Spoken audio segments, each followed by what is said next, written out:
Je m'appelle Coralie Lunetta, j'ai 20 ans, je vis dans la région stéphanoise, j'ai grandi dans un petit village qui s'appelle Aurec-sur-Loire. Je suis des études en lettres modernes à Saint-Étienne. J'aimerais bien devenir éditrice, travailler dans les livres ou devenir professeur en littérature.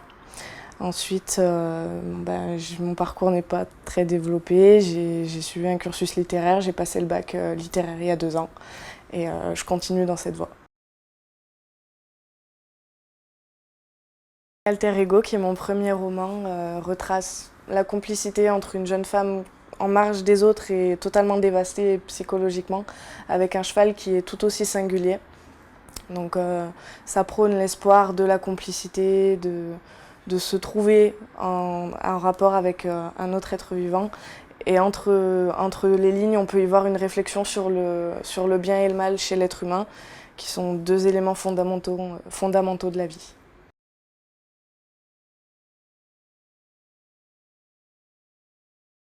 Alter ego signifie un autre moi.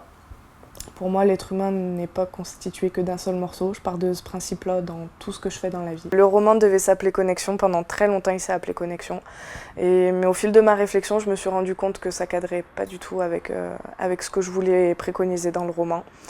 Et en écoutant une chanson en particulier, celle de Jean-Louis Aubert qui s'appelle Mon alter ego, je me suis rendu compte que c'était totalement l'idée de ce que je voulais partager finalement. Du coup, mon choix s'est porté sur ces 2 petits mots qui veulent dire énormément de choses.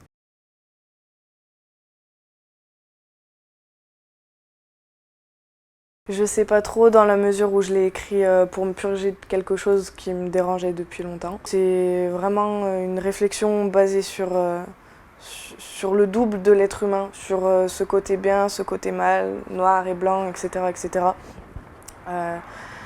Finalement, Alter Ego, c'est ni philosophique, ni introspectif, c'est vraiment autre chose que même moi, j'arrive même pas à définir finalement.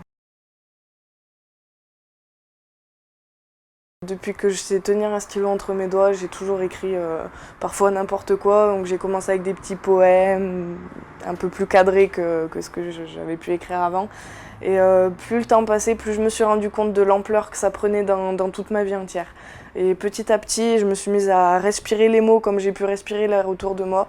Et je me suis dit, il faut que je fasse ça, j'en ai besoin, j'ai pas le choix en fait finalement. Certains auteurs parlent d'évasion, mais moi je le ressens pas du tout comme ça. Car quand j'écris, j'ai besoin de m'imprégner des choses, de me confiner à l'intérieur de ce qui doit être écrit pour pouvoir le ressortir avec beaucoup, beaucoup d'authenticité. Bien que ce soit un roman très fictionnel et vraiment basé sur des faits réels, que je devais écrire pour m'exorciser en quelque sorte. Mais au final, je suis quand même fière d'avoir pu regarder un peu le passé en face sans flancher à chaque fois.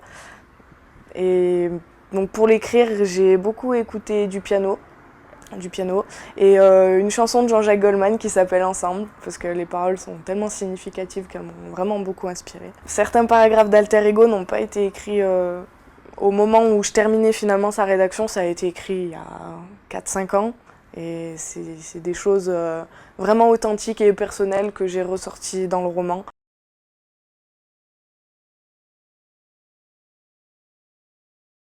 Je disais qu'il y a certains passages du roman qui ont été écrits il y a super longtemps et que j'ai retrouvés dans mon ordinateur.